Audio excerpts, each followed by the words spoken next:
Okay, everybody, this is BC Spirits episode number 3. We're doing Absinthe today, and I know last week I mocked openly that Solomon wasn't... I'm going to swap these out because that is definitely in the shot. There we go. I know I openly mocked Solomon last week for bailing on me when we did Amaros, and I know how much he loves Amaros. And then I was going to do vodkas as a punishment because he didn't show up to my place to do it.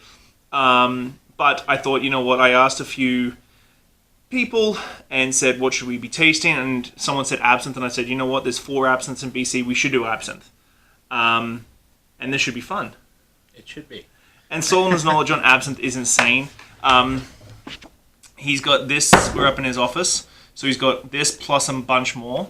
Do you want to give us a brief overview of absinthe? Okay, well, I didn't get to touch up on my notes or anything like that. Well, you don't need to. All right. So, absinthe was originally invented, I'm bad with dates, but I think like around the beginning of the 19th century. The beginning of the, I think it was 1901, but I might be wrong on that. I'm not famous enough now to have trolls. Right. So you're not going to get trolls. Maybe later. Leave all the corrections to everything I say in the comments below. But it was invented purportedly by a doctor, I think Dr. Ordinaire. And it was first produced just on the border, the Swiss side of the French-Swiss border.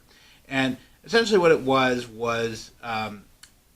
herbs in alcohol redistilled and then with herbs added again afterward. And the most important herbs in it are Absinthe artemisia with grand wormwood, green anise, and fennel. Those 3...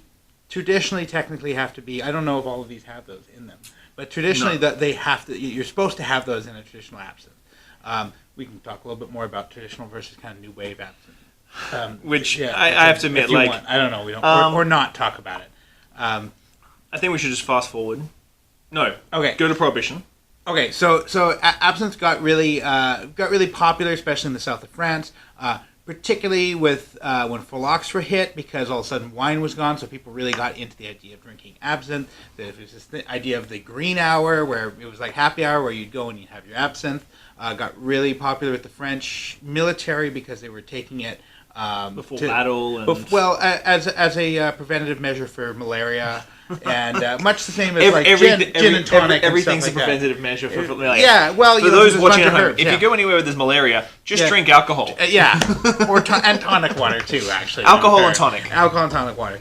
But so it became popular with them, and they got used to drinking it, and came back and they were drinking it. Around the time when Prohibition was starting to happen in the States, in Europe, Prohibition was a bit different. It was more about prohibition of hard alcohol and trying to get people back into the habit of drinking wine and beer, which they brandy. Not even brandy. It was wine and beer because all these other spirits kind of taken over when wine basically disappeared from Europe. And can you imagine France without wine? They had to find something to drink. Well, I think also the big thing after that Prohibition was very pushed by like the big houses who had recovered after philloxera. Yes, all of a sudden going big wine. Hey, big wine. Like hey, if we don't get rid of the spirit, we're not going to make any more money. And then, of course, the politicians, that's taxes for AOCs and all that sort of stuff. Yeah, much the same as, like, they didn't want the competition, right? And, the wine had a lot of money, and it was really pushing hard that, like,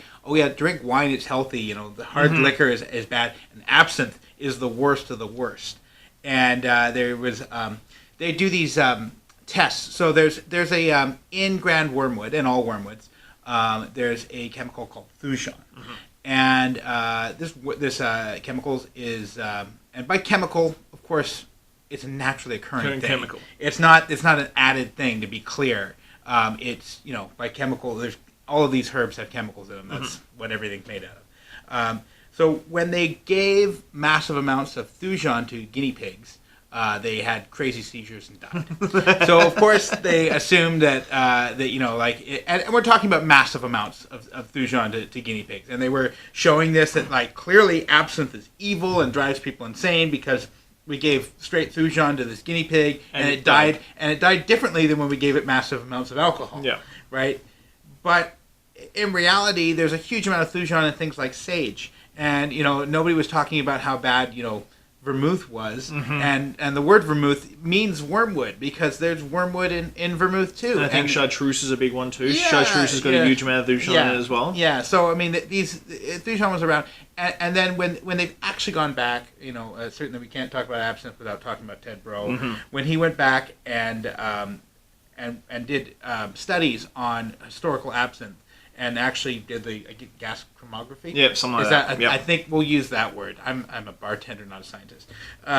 They went back and they found that there was never any appreciable amount of Thujan in these absinthe. And they went back like 100-year-olds and like 200-year-old absinthes. Yeah, and there is websites out there you can buy bottles of Pernod. Yeah. From like 1880 and 1890. And then as well as like even in the book that Sean showed, there's recipes in there because they went back to old recipes, and when they remade these recipes. There was still a false negative amount of Thujan in there too. So the Thujan wasn't in it. It really all of that absinthe craziness has been completely disproven. But it was illegal in Europe for a long time. It's illegal in the US for a long time. It was actually legal in Canada, and it was legal in the Czech Republic. So at one point they were making it in the Czech Republic.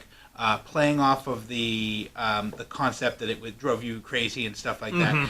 But at the other side too, the Czechs don't have the flavor. This is how it was told to me by them. They don't like the flavor of anise, that licoricey flavor. So they were making it without appreciable amounts of the fennel and anise. So the stuff, just wormwood, which is like the least. It's just the bitter aspect of it. And then they'd use green food coloring, and so it didn't really taste like much. And one of the things that we'll see when we do absinthe, right, is the whole ritual of absinthe became a very popular part of it because what's happening there is the anise molecules are coming out of suspension from the alcohol, and they're hydrophobic, so they cause a lushing thing where it goes. Simpleton's word means that when you put water into absinthe, it goes white. Yeah, same thing happens. Same things happen. Cointreau. With Cointreau, and same thing happens with when dissolved oils separate. Yeah, that are hydrophobic, especially and anise is a big one for that. So other pastisses and things like that often will do this lushing effect as well too. The Czech stuff wasn't doing this, so they had to figure out another way to do the ritual. with the fire. And then they started lighting on fire. I thought about that for so long ago. Oh yeah, don't light things on fire. It's not good. Alcohol on fire, bad.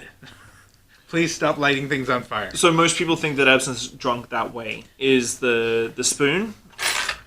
We've got a lovely absinthe spoon right here. On top of the glass, with a sugar cube, pour the absinthe through, and then light the sugar cube on fire until it melts. Yeah. And then give it a stir in. And then, that's the first way I ever had it, too. And then add water? No. It's just straight that, isn't it? No. I don't think so. I don't think so either. I think the French way is the only one with water. Yeah. Yeah, so I think the Czech way is just burn, spoon, stir, drink. Yeah, something like that. Don't do it. It will ruin your absinthe spoons. That was one thing that, when I think people, most people come to a reputable establishment probably aren't having it that way anymore. But before people would start insisting on lighting it on fire because lighting stuff on fire is cool. Well, it is. It is. But it will also ruin your beautiful absinthe spoons. It will ruin your beautiful absinthe spoons. And often your glassware too, because it cracks or the sugar. It doesn't taste like anything. No. Right? It tastes like wood and sweetener. Yeah, and then it just tastes like burning on top of that. It's like so there's no use to it. Lukewarm alcohol. Yeah, it's not a good thing. So but it was about that. So, usually the service, if you see right here, we've got the absinthe fountain here. We're not going to use the absinthe fountain because it just takes too long, and we don't have enough time. We've just got water, and usually we don't do it with sweetener because we just want to taste the absinthe itself today. Usually what you would do is take your glass. This is a nice little highball glass we use in the bar downstairs. Put the spoon on top of that. Then you just drip water slowly through the sugar cube until it dissolves. And then give it a stir. And then it depends on where you want to sit. I know people like 1 to 1, 1 to 2, 1 to 3. What do you? The ideal amount of lushing is when there is that last little kind of clear layer just on top. Yep. And the absinthe is almost all cloudy, but there's just a little bit of left on top. A layer green. Yeah, and it's important to realize that absinthe is kind of like, I think of it like raspberry syrup. you don't want to drink neat raspberry syrup. But if you mix it with soda water, raspberry syrup can be amazing, right? So it's not meant to. It's a concentrated thing. The reason why these are bottled at 60 or 70%. Yeah, we've got some high ones here. Is because that way it traps all these those higher proofs actually trap more of the flavonoids in these absinthe and make it. And so when the water hits it, those are all released. So all the flavors released by the water. If you don't add water, those flavors won't get released. Yep. And they're really, it's meant to be a concentrate that's supposed to be diluted down. But I think, I know that how you just explained it, but I've always found that luging and how much water is added is very personal preference. Certainly will change depending on what you want it at. Ted Bro is the guy who's done the most research on absinthe, and that's what he told me. Yep, so. I remember the seminar. I'm just saying, in the past, when I've served absinthe to a lot of people who have drunk a lot of it, they tend to start up at that high level and slowly but surely bring it down. It's like pastis. I like pastis, like full ice, full water. Like that's how I like my pastis, and I like to drink absinthe the same way. So I'm more of a heavy water sort of guy. I actually have gone the opposite way too with it, where I used to probably go I want to really taste it and everything. But now I think a proper absinthe is designed to have quite a large amount of water added to it, so it's a really wonderful palate refreshing kind of thing. It shouldn't be it's not like drinking whiskey where you kind of want to get kicked in the teeth a bit. Yeah. It's a pre-drink or a post-drink. Yeah. So the first one I'm going to try up is the Taboo Taboo from Okanagan Spirits. This was the first absinthe created in I think Canada, if not BC. And as Sol said about Canada not being illegal for absinthe, this is the why they created this. I think they created this, this must be at least 10, 11, maybe 12 years old now? At least. I think it's at least 12 years old now. So, straight off the hop, color-wise, you can definitely see it's a lighter green to the others. Still green, but much lighter. I'm going to set it right up here. There's two different. Traditionally, there's two different infusions of herbs in absinthe. So there's the herbs it's distilled with, much like a gin, and then there's also herbs that are infused afterwards to give it its color. So there's two different additions to herbs into a traditional absinthe. And for an absinthe vert, there were white absinthe, which didn't have that second addition of herbs, but the green absinthe is usually the one. Bleu. Yeah, you got. There's blues blue, and there was reds and stuff too, where they were just straight adding food coloring.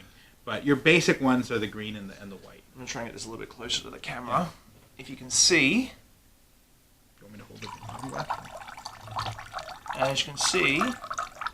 La Louche. The luge. In Australian, it's pronounced luge. How do you say it? Luge. Luge? Yeah. Luge. I see how I say it wrong. You can taste that one first. All right. Should we talk about what herbs are in this?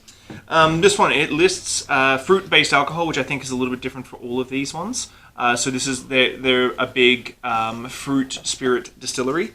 Fruit-based alcohol, gram wormwood, grand anise, star anise, hyssop, lemon balm, fennel, petit wormwood, and a little bit of chlorophyll. I think I always get a lot of hyssop and lemon balm off this one. If you like licorice, all sorts. Yeah, that's always classic licorice all sorts. This one is it's got so much of that going on. It's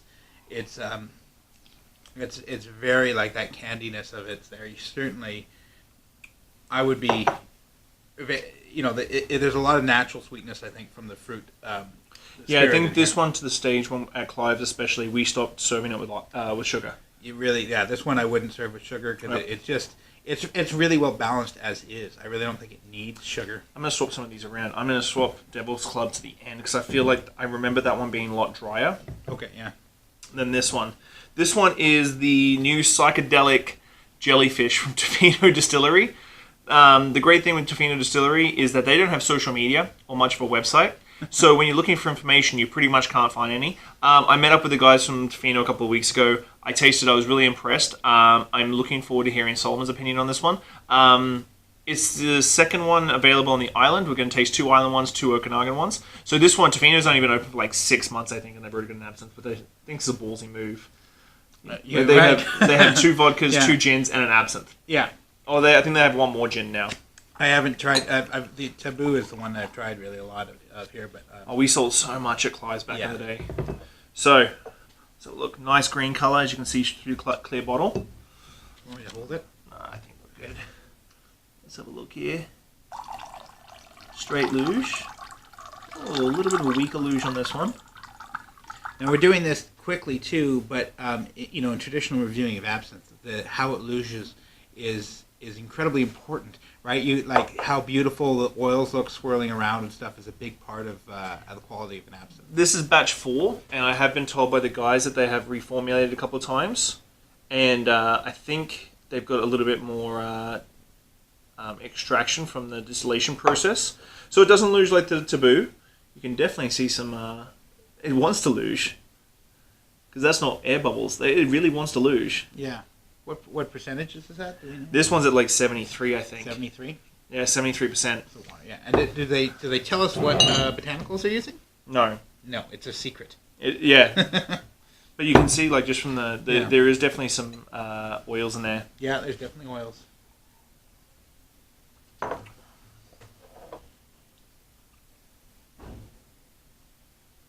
It's got a good palate, but I think Devil's Club had the same issues when they first launched, that they didn't have enough of a luge to it. They've gone for a really light anise on this one. Mm-hmm. So if the idea of all sort licorice is not appealing to you, but you still like absinthe, then this would be a little bit more like a bit of more this newer style of absinthe where they're kind of trying to scale back on the licoriceiness of it a bit and be more floral complex. Be more floral. Yeah, there's a lot more. There's a lot more herbal stuff that's poking through here.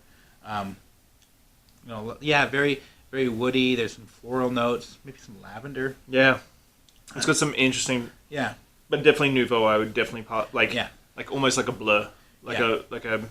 And the reason why it's not lushing is because they've used way less anise. I think I'm still getting some anise there. Mm-hmm. It might just be fennel, to be honest, that I'm getting. I'm gonna have to reach out to them and see what they're doing on this one, just so I can have a follow up thing, because I do know that they're progressing, they're getting better and better. Yeah. Which I'm sure with absinthe it's even harder than perfecting than gin and that sort of thing. Well, and even more so, right? You see a lot of new gins where people are not making it a very juniper forward gin. And which is kind of odd, right? Because like it's supposed to be the primary thing in gin, but there's a huge amount of market for people who want to drink gin but don't necessarily want juniper. That's why Hendrick's is the number 3 gin brand in the world. Exactly. So I think with a lot of these absinthe, because in Canada, there's licorice is a bit more of a polarizing flavor. Big time. You either love it or hate it. Like I love licorice. Yeah. Like to an extreme, just because of Australian licorice and Dutch licorice. Yeah. But yeah, it's much lighter. So the next island one we've got is Baba Yaga from Arbutus. So the packaging is insane. I think it wins for packaging. 60%, but the thing is once you get rid of the paper, have you seen this bottle before? I've never seen it without the packaging. So once you get rid of the paper, you've got a nice freaking Barbershop of Horrors. Little Shop of Horrors. Yeah. Mouth on the front. Yeah. So Arbutus is up in Nanaimo. They've been making this for a number of years now. I think probably 6 or 7. As you can tell from the colour straight away. I think that they did the paper. Because they, one, packaging's great, but 2, it sort of protects the green from falling. Yeah. From the UV. Green colour, fantastic. Wicked green. It's a very natural looking green too. I'm colorblind, so green is green. Yeah. Well, green is barely green. So, if you'll see some of the Czech ones out there, they're colored with food coloring, will be bright green. If you see that, it's food coloring. It's not a natural herbal color. Well, look at how deep that green line is. Yeah. So that's that line I was talking about for filling, and you can see a little bit of. I mean, these are all seem to be on the lower side, with the exception of Taboo, the lower side with anise. But you can kind of see, I don't know if you can make it on the video, but the oil's kind of doing a bit of a dance. That's a big part. Oh, there she goes. There it is, yeah. There she goes. Yeah. So not a lighter luge again. Which is a good thing if you don't like anise. You give that one a try. I'm going to need to get more water as well. Yeah, certainly more anise in this one. Oh. It's still green though, like even through the luge. What is that? Resigning a huge set of chicken. Nope, this is just about Baba Yaga. Well, the fennel is like... Anise one wood, lemon balm, fennel, and other herbs and botanicals. 100% barley based. Yeah. The fennel kind of that fresh kind of fennel, green fennel, comes through a lot more in this one. Yeah, that luge is green. Yeah. Oh wow. Still lighter on the lighter in terms of the anise side, but the fennel really comes through, and there's lots of herbalness to it. And you can see the oils dancing pretty hardcore in there. Yeah, that green fennel, that back, like a lot of woody backbone. We should mention too, when we talk about Van Gogh going crazy and cutting off his ear and stuff like that. Van Gogh was crazy to start with. He was crazy to start with, and it's some of the absinthe myths are akin to the marijuana myths of the 1950s and 60s. Yeah, and like stuff you're like gonna go eat your baby and stuff like that. Like Van Gogh was, and there were famous murders and stuff that happened around absinthe getting banned, about where this farmer went out and drank absinthe and murdered his family. I remember that story. But he drank just about everything else under the sun the same day. It was 3 beers at morning break. It was a liter of wine. Yeah, a liter of wine at lunch. Yeah. And then had 1 glass of absinthe and went home and murdered his family. Yeah, and they were like, well, clearly it was the absinthe. So, I feel the normal amount of wanting to murder Sean right now. So, there's no change. There's no change. It's just the normal. If anyone's concerned about, me going crazy. And so the last one, I finally got a bottle of this. I literally drove around to 4 liquor stores. I thank you very much for Kyle from Wine List for dropping this off to me. I really appreciate it. Devil's Club. Now, I think the biggest one, the Devil's Club herb, is actually one of the big ingredients that they push in here. Yeah. Locally foraged. Most of the ingredients are locally foraged for this one. And it looks unfiltered, too.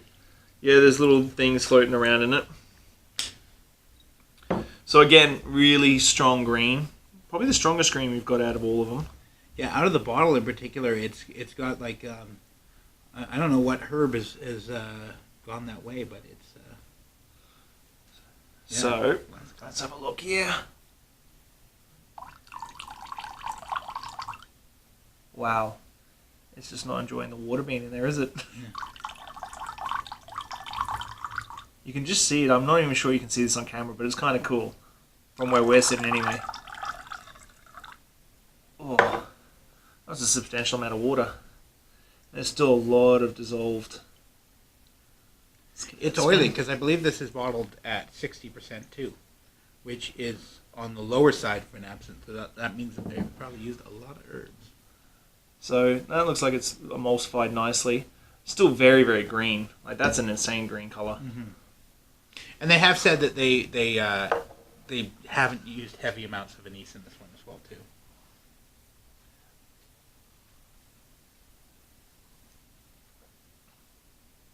On the nose, it's just all woodlands. Woodland herbs. It's crazy. Oh, yeah. This one is it's a very, very different kind of path here. Mm-hmm.